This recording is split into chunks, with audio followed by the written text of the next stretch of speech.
Okay, I'm recording this video by 9:37 p.m. and I don't know when you are going to see it actually. So I want to quickly share a story, or let's say my experience on trusting God. There's this song Jemai sang, um in the season of waiting for answers, many people with alternatives. You see that many people? I'm one of them. So I have this habit of always having an alternative. If after I have waited on God and it's getting to the deadline and I haven't seen what I was trusting Him for, I always have an alternative. And this is not really good because it makes me kind of put God in a box. That mindset. Okay, if God doesn't do this by this particular time, I will just quickly go and find a means, go and do something in order to be able to solve this particular problem. And so I was limiting God. Yeah, I just placed Him in a box. And anytime I wait and it has almost gotten to that deadline, I'll begin to panic and I'll like, okay, let me quickly do it by myself. So that kind of habits, that kind of lifestyle made me not to really see God for who He truly is, my provider, my heavenly Father. And so I decided that I was going to learn to completely trust in Him. Now I decided this after I listened to my pastor's wife share her own experience. And so I said, okay, let's try this. Let me learn to completely trust God until the very end. And so there was something that came up that I needed to pay for. I didn't have the money. I didn't have the money to pay for that particular thing. And I was like, okay, God, here is where I want to learn to trust you. This is the time I want to learn to depend completely on you. And so I told God, I want you to provide this money for me so I can be able to pay for this because it is very important. And so I started waiting. Waiting is hard, let me tell you. Waiting is really hard.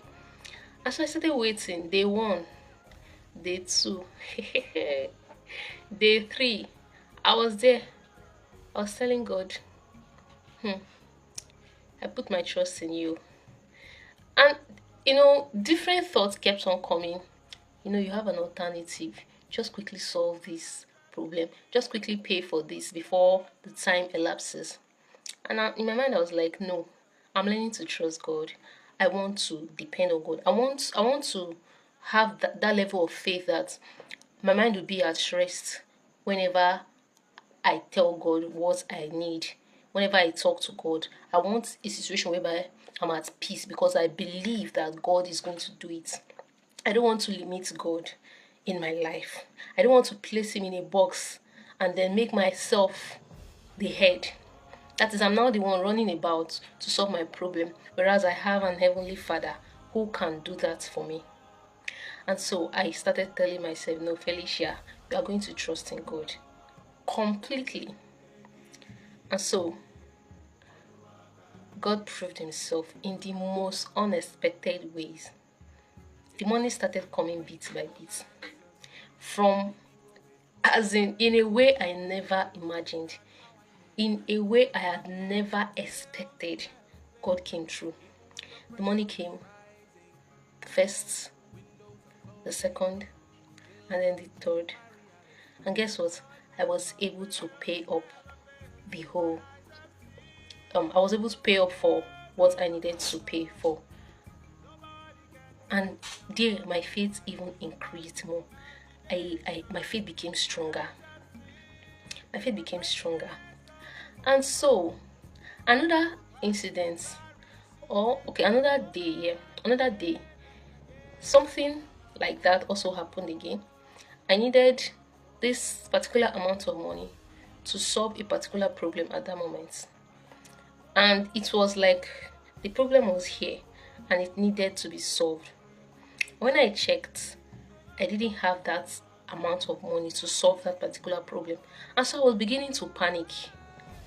But then I remember that, come on, I trusted God for a huge amount of money, for a bigger amount of money, and He did it. Then I should also trust Him for this. And you know what? I just sat there and told God, I trust you, I believe you, I know that you can do this for me. And in less than 10 minutes, God proved Himself. Yes, I have alternatives. I can always call and get that money. But I learned not to depend on man, because man can fail me at any time. And if I now begin to put my trust in human beings, it means that I do not really trust God. It means that I do not believe that God can actually provide my needs for me. And it's now making me going to look like making God so small. You know that song the one sang, I've made you too small in my eyes. Yes, that is just going to make me look at God like He's a very small person and that He cannot do what I want, or He cannot provide my needs, whereas His word says otherwise. And so I have learned to completely trust in God, and my faith keeps growing every blessed day. So I want to use this medium to encourage you. Yes, while waiting on God to fulfill that which He has promised, while waiting on God to provide your needs for you, it can really be hard. Your thoughts will just keep on racing around. You'll be like, hey, there's something that keep on telling you, what if God doesn't answer on time? Because we have this mindset that God is going to take time to answer us. So your thoughts will just keep on racing around, and you just keep on like, oh, maybe should I call this person to just give it to me sharp sharp? We always have an alternative. But this is me here telling you today that having an alternative will only make you keep God in the box, and you would never be able to trust Him to do something huge for you. Now, this video has really gotten long. So I just want to let you know that God will never fail. Even in the very last minutes, even when it is 1 second left to the deadline, God will surely show up. But there is one thing you have to do first. Put your trust completely on Him without having any alternative. And when you do so, do you know what will happen? You will not limit the capacity of God in your life, and your faith will grow stronger, and you will have a more deep relationship with God. So I urge you today to always learn to depend on Him alone.